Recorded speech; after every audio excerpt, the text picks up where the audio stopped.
반갑습니다. 기자 여러분, 새해 복 많이 받으십시오. 정의당 원내대표 심상정입니다.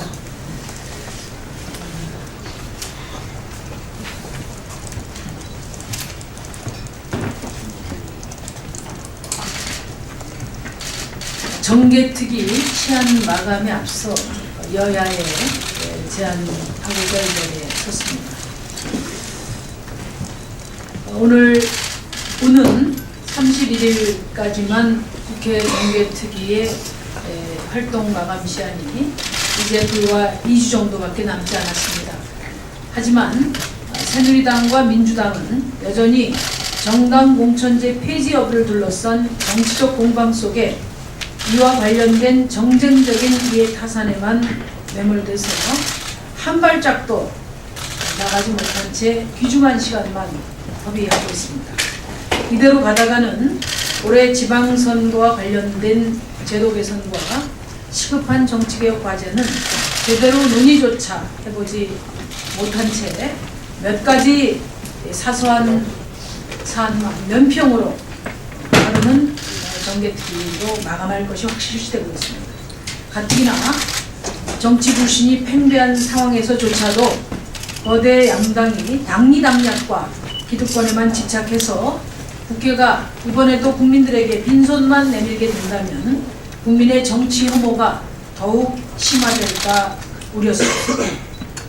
이렇게 된 배경은 이번 정개특위가 작년 대선 때 여야를 불문하고 내건 기초선거 정당 공천제 폐지 공약을 뒷수습하고 무마하기 위한 땜질특위로 변질됐기 때문입니다.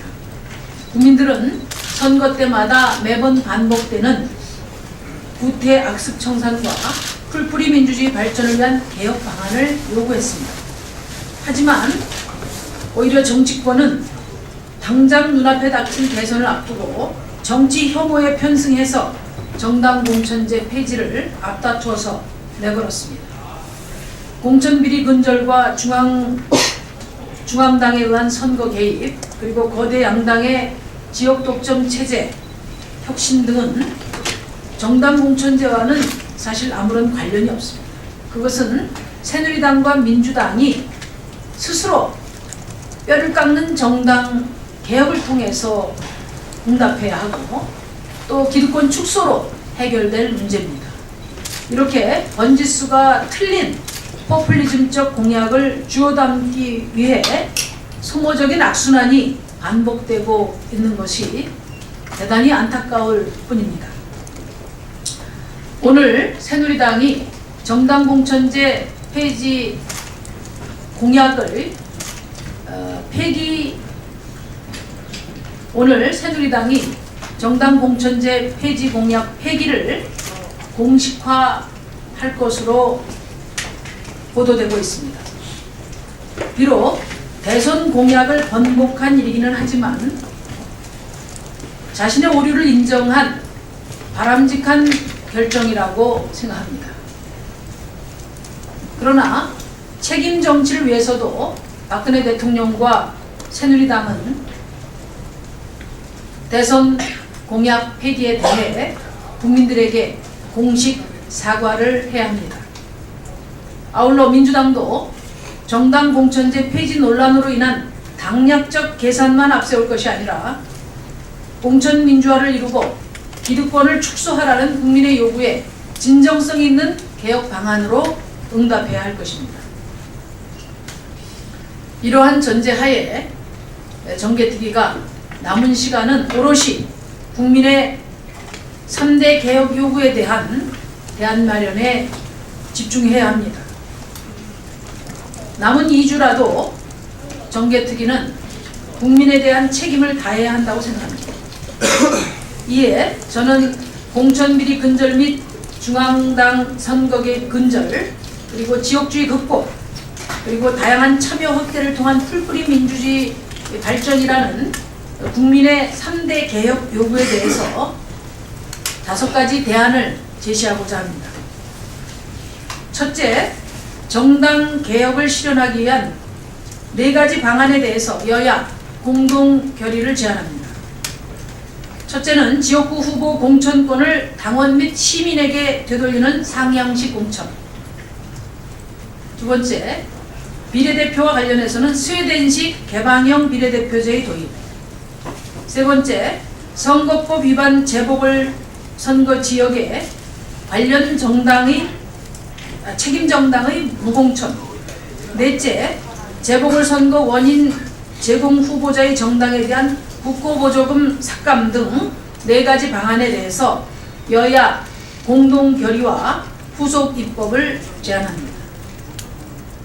이런 방안은 사실 그동안의 진보정당이 자기 방침으로 오랫동안 실현해 왔던 것이기도 합니다. 둘째, 지역주의 해소를 위해서 거대 정당의 의석 독점과 과점을 가능케 하는 2인 선거구 중심의 현행의 중선거구제를 3, 4인 선거구제로 개편하고 한 정당이 여러 후보를 내서 당선시키는 복수공천을 금지해서 지방의회에 대한 특정 정당의 독점을 방지하고 다양한 세력이 진입할 수 있도록 열어야 합니다. 셋째, 정당법을 개정해서 지역정당 설립을 허용해야 합니다. 적어도 지방선거에서만큼은 지역을 중심으로 활동하는 정당이 후보를 낼 수 있어야 합니다. 지역정당의 허용이야말로 기성정치권이 기득권을 내려놓는 현실적인 방안이 될 것입니다. 그렇게 되면 풀뿌리 주민운동과 또 소수 정당의 의원들이 기초의회 진입을 통해서 지방의회 개혁의 단초가 마련될 것입니다. 넷째, 여성, 장애인, 청년 등 정치적 소수자의 지방의회 진입 확대와 지방의회의 전문성 강화를 위해서 현재 10%에 불과한 비례대표 의석수를 30% 수준으로 확대해야 합니다. 정당 공천 폐지나 소선거구제의 환원은 여성, 장애인, 청년의 참여를 크게 위축시킬 수밖에 없습니다. 정당 공천제 폐지의 대안으로 여성 명부제 등이 제기됐지만 이는 유권자들로 하여금 여성 후보자에게만 투표하도록 강제하고 남성 후보자의 피선거권을 원천 봉쇄하는 방안으로 선거권 침해와 역차별 소지가 높습니다. 대안이 될 수 없습니다. 정당 공천제를 유지하고 비례대표를 확대하는 것이 여성 의원 증대의 올바른 길이고 여야를 넘어서 여성 의원들의 공통된 다수 입장이라는 점을 말씀드립니다. 특히 한 가지 제가 적극적으로 제안하고 싶은 것은 교육위원 일몰제가 기정사실화될 경우에 교육위원 정원 83명을 광역 비례대표 정원으로 전환해서 그렇게 하면 광역 비례대표 30%가 실현될 수 있습니다. 교육위원 정원 83명을 광역 비례대표 정원으로 전환할 것을 제안합니다. 마지막 5번째로 정치권이 국민들의 정치개혁 요구에 지속적으로 반응하고 개선 방안을 만들어낼 수 있도록 정치개혁 특별위원회를 상설화하고 시민사회, 학계, 법조계 등이 참여하는 가칭 정치혁신 범국민협의회를 구성해서 정치개혁 과제와 해법을 지속적으로 논의할 것을 제안합니다.